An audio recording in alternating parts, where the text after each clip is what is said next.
Bonjour. Le monde scientifique est en deuil. Oui, Stephen Hawking est décédé.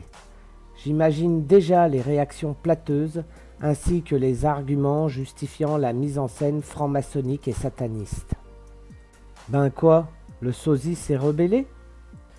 Reprenons cette théorie aussi débile qu'aucune preuve n'a été démontrée.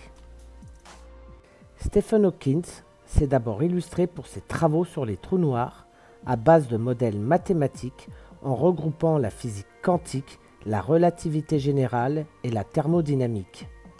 Il s'octroya les foudres des conspirationnistes. Einstein étant le diable et un charlatan, fallait trouver une parade. La seule preuve pourrie était de faire croire que Stephen Hawking n'était pas Stephen Hawking. Un soi-disant sosie que quelques crétins ont fait passer comme la preuve de la puissance Illuminati. Donc, Stephen Hawking est soi-disant décédé en 1985. Il est vrai que les platistes sont anatomistes, morphopsychologues et enquêteurs anthropologues. Pourquoi ?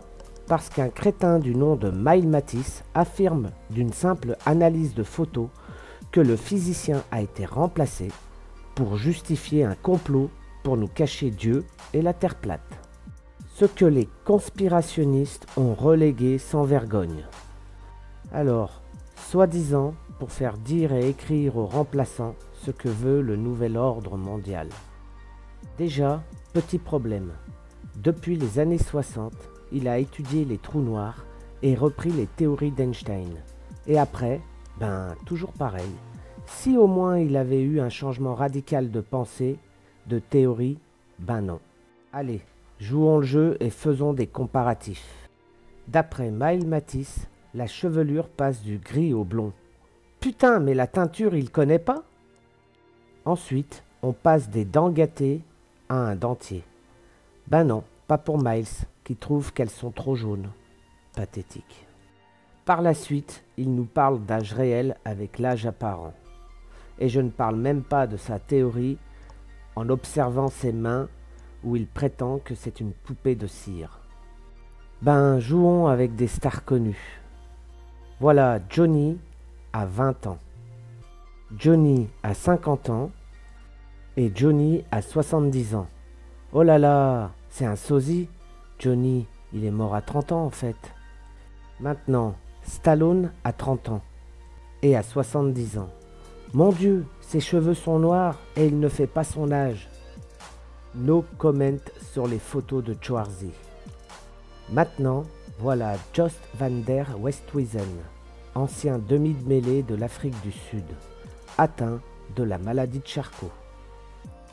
Serait-ce un sosie ? Évidemment, le but est de discréditer la communauté scientifique, la science, sauf Tesla. Mais Elon Musk, oui, ce traître qui a envoyé The Tesla dans l'espace. Tout ça pour justifier un complot, pour rendre crédible l'existence de Dieu et donc, par là, nous prouver la Terre plate. Alors, quels sont les travaux d'Hawking ? Ces travaux concernent la cosmologie, la gravité quantique et les trous noirs. Il a découvert que les trous noirs émettent un rayonnement. Stephen Hawking démontre, en reprenant la relativité générale d'Einstein, que l'espace-temps a un commencement et une fin. Il découvre que les trous noirs émettent un rayonnement émis dans toutes les directions en libérant des particules dans l'espace. Ce phénomène conduit à l'évaporation du trou noir. Mais qu'est-ce que la relativité générale ? La relativité générale diffère de la gravitation newtonienne. En gros, la gravitation n'est pas une force, mais que la matière et l'énergie modifient la géométrie de l'espace-temps, ce qu'on appelle communément le champ gravitationnel, est représenté souvent comme une nappe tendue se déformant sous le poids des objets, et de calculer l'écart entre les trajectoires de deux particules libres voisines. On appelle cela la géodésique de l'espace-temps. Cela permet de traiter des champs de gravitation intenses comme les trous noirs. Pour conclure, Tout est bon chez les platistes, même le ridicule. Faut vraiment avoir peu de jugeote pour adhérer à ces conneries. Je veux bien croire que le complot est rassurant, mais putain, chercheur de vérité devant YouTube, il y a mieux pour trouver des réponses.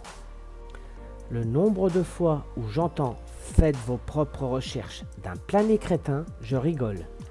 Car si cela consiste à trouver la réponse sur ITV et autres pipoteurs, on va pas aller loin. Ironie du sort, Stephen Hawking est né le même jour que Galilée, le 8 janvier. Et il est décédé un 14 mars, le jour de naissance d'Albert Einstein. Les Nenki et compagnie y verront un nombre d'or ou une info cachée du complot mondial. C'était Fredo.